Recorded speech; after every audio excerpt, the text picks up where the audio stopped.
Creative Magic Club.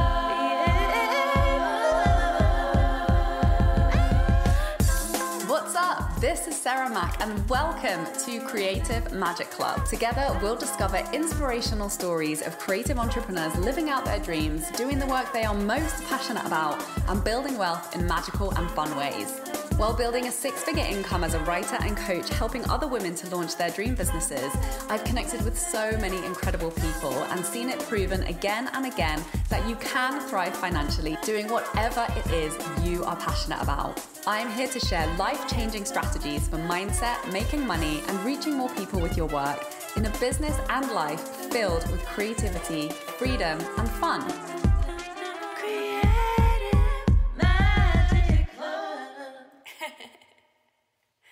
Hi, Sarah Mack here, and welcome to this week's episode of Creative Magic Club. And I'm doing another solo show, and I'm going to share a story that I have been wanting to tell for a while, which is the process of overcoming my humongous insecurities and imposter syndrome in making my first piece of music, which was my podcast jingle.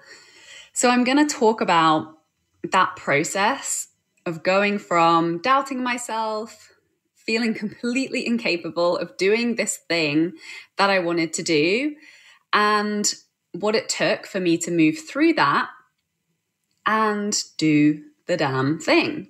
So I have been writing for a while. I've been writing rap because I'd been feeling the call to express myself through music and have zero musical skills or musical training. And I had been wishing for a producer to collaborate with for a while. And then I just decided to become that for myself and had zero skills. Knew I had a lot to learn. Knew it was probably going to be an uncomfortable journey that would require quite a bit of time investment, but it was a desire that wouldn't leave me alone. And so I set myself the task of creating the jingle for my podcast as, you know, it's 30 seconds.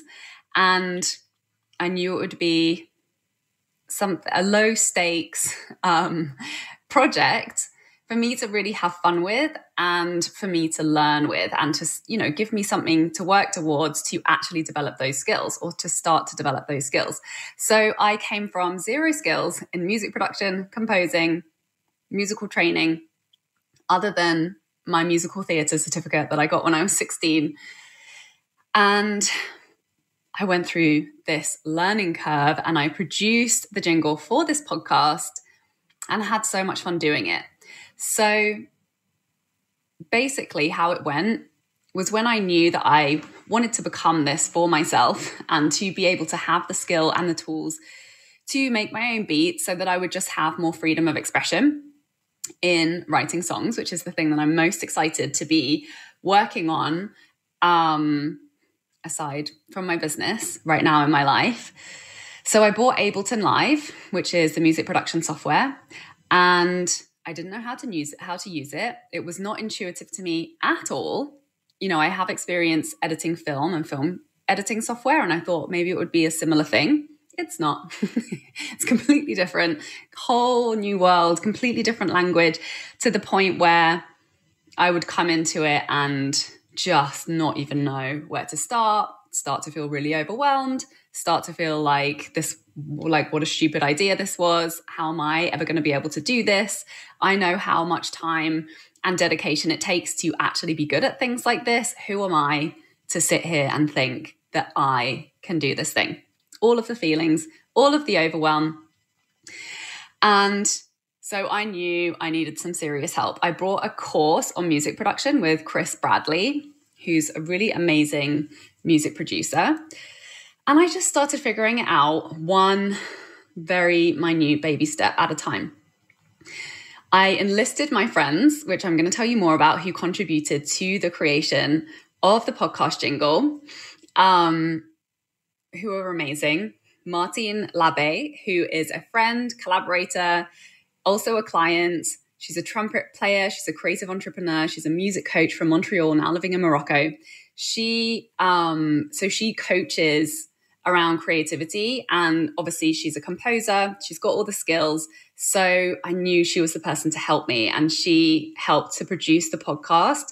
She also completely held my hand and coached me through the project, helped me to stay accountable. And she also played trumpet on it too.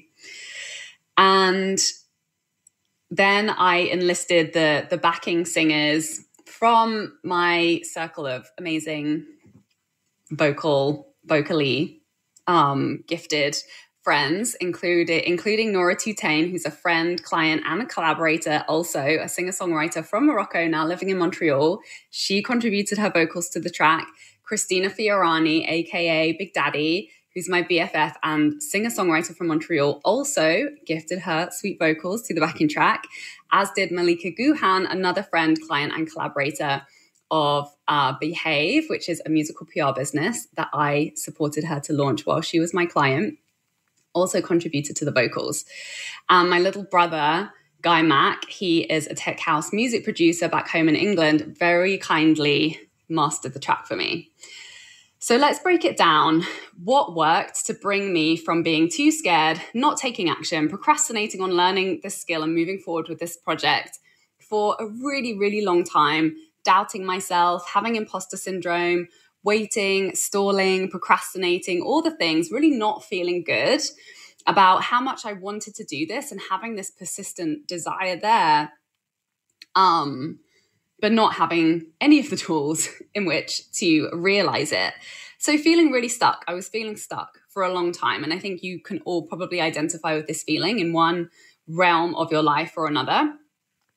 And I went from not doing it to doing it, executing it, finishing it, having so much fun doing it, and being able to create something that I've been able to share with so many other people and use it as a way to share my message and to inspire others. So I've noticed, in reflecting on this process that just really felt like a giant leap for me, it's been the same process with absolutely everything and anything else I have previously resisted in my life. It was definitely holding me back. It was holding me back. There was resistance. There was definitely a lot of stuckness.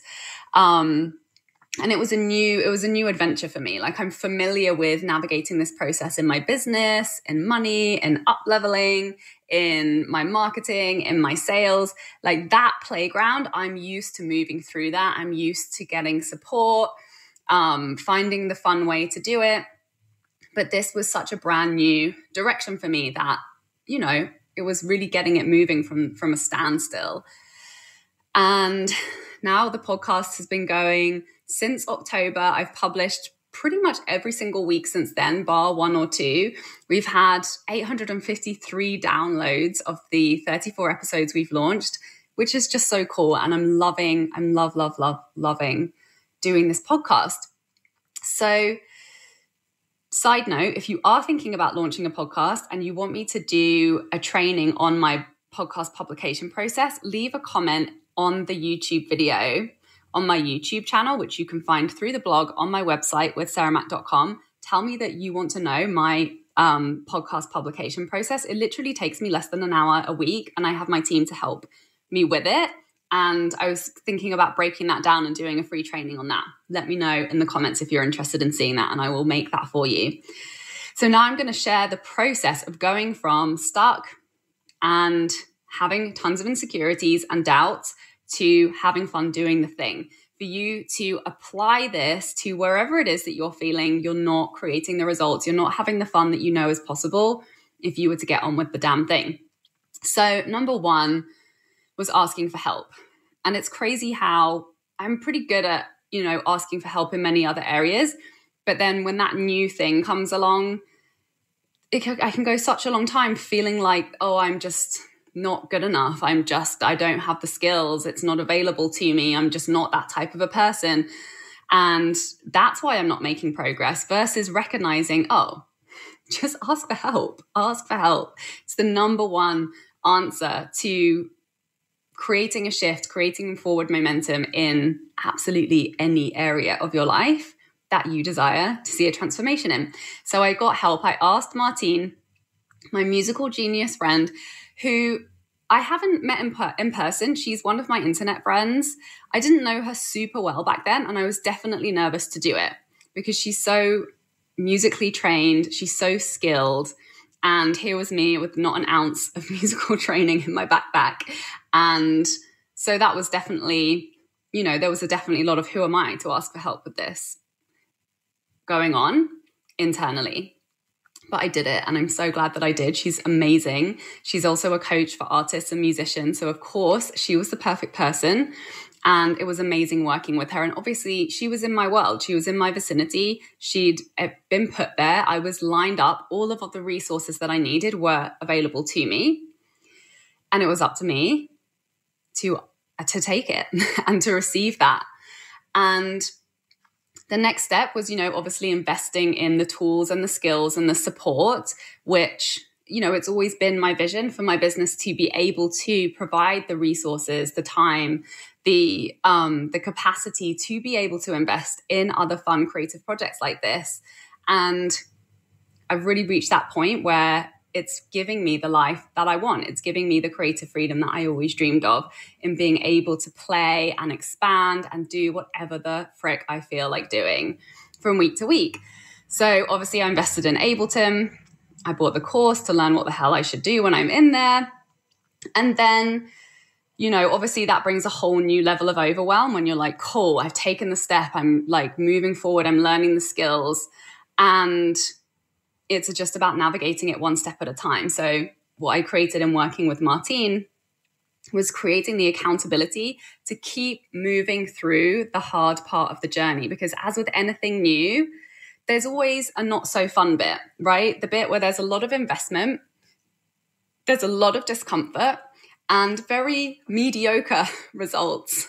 That part of the journey, which involves a lot of frustration, the feeling lost, the Googling, the not finding the solutions because you're not really even sure what to Google for. You're not even really sure where to look for the solutions that you know that you need or the type of support that actually will best fit me and support me. Feeling very inadequate, feeling tired and in resistance to all the things. And it was amazing just being able to witness myself in that process of resistance, that when something comes along that feels hard, that's when the tiredness comes in, just this wave of tiredness. Like, I do not want to change. I do not want to go through this discomfort. I do not want to learn this thing, and all the resistance, and just being able to be present with that and to notice when that's going on and just recognizing I'm just in that part of the journey that is difficult in the beginning. There are challenges. It doesn't feel good. And it's the building of the momentum. But I kept going. I had created those support structures. I kept myself on the hook for it. And I stayed committed to the vision. And, making this commitment, sharing this commitment with others, that I was making the jingle. I was sharing it on social media. Another way that I create accountability for myself is to share publicly what it is that I'm doing and what's coming up, and to make it harder for me not to follow through. And I knew that I was launching this podcast. That was really an alignment for me. And I knew that that was going to happen. So I knew that couldn't happen until I had made this podcast jingle. So I really set myself up for there to be no back door, no backing out. This has to get done to whatever I am capable of doing. And obviously I called in a little or a lot of help from my friends, which, unknowingly I had put myself in the vicinity of amazing musical people by simply allowing my desires and passion to lead my decision-making in life. It wasn't a conscious thing at all. But it happened. It was, everything that I required is always magnetized to me. It always shows up. It's always available. And this is true for all of us when we're willing to be in that story and when we're willing to notice that. So I opened up to receive that with so much gratitude.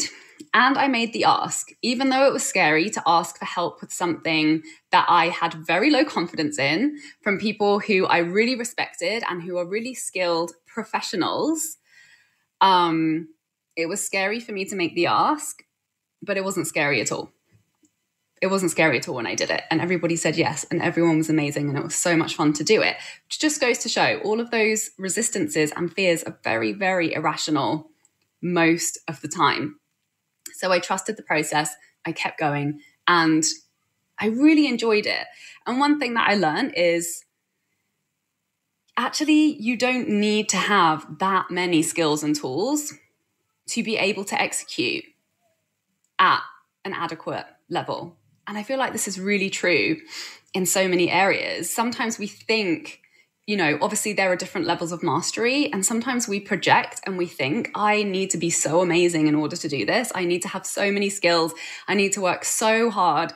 But actually, when we're creative, when we recognize that we have everything that we need, when we're willing to collaborate and, outsource the pieces that we're incapable of taking on right now, magic can happen, and it's enough.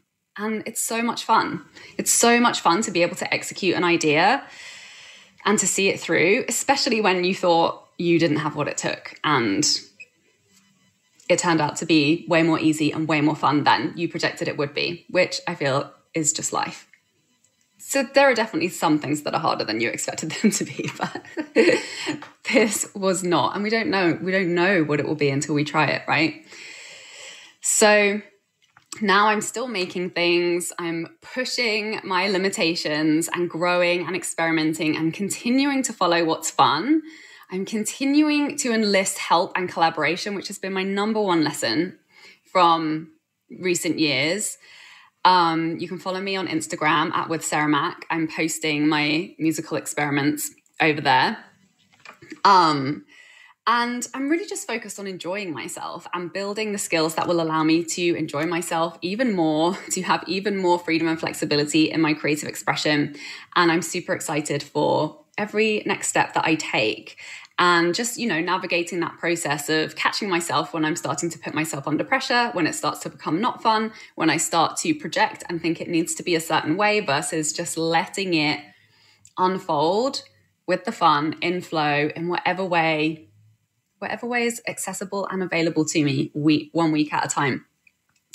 So the main takeaway from this is to be good at something, you do have to go through the suck of being bad at it in the beginning. There's just no avoiding that if you truly want to master those skills and abilities for yourself versus outsourcing them. There's also nothing wrong with outsourcing them if that's the path of least resistance way for you too. And, I see the same applies for business. The same has applied for me for money, and my journey in becoming more skilled in these areas also. And that's really what I love most about being a creative entrepreneur is the freedom to pursue and learn new things all the time and to build tools that bring even more freedom of expression, more capacity to reach people with my work in so many different and creative ways. And it's just so much fun. And there really are no limits. There are no limits to what we can create when we bring this attitude. But my biggest lesson of them all has to be that the fun doesn't start until we open up to collaboration and we get to play with friends along the way, because it's not fun when we're stuck and trying to do things alone. And it's so much easier and it's so much more fun when we bring in collaborators. And the same was really true for me in my business. We never have to feel stuck. This is something that I really believe. We never have to feel stuck. In my business, that started with me hiring mentors, joining communities and programs, reaching out to develop collaborations. And now I'm learning to bring that approach into my musical adventures as well.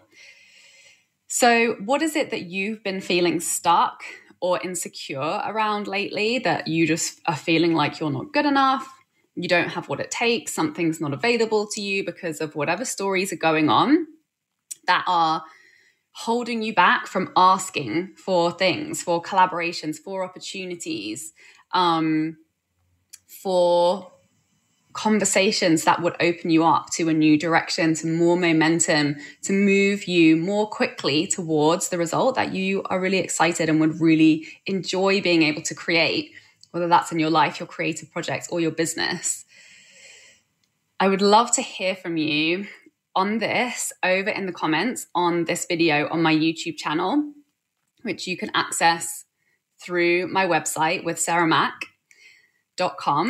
And please subscribe and share wherever you tune in. And please go over to iTunes and leave a 5-star review to support this show, to support it to reach even more people with this content. And I'm open to hearing what you would like to hear more about.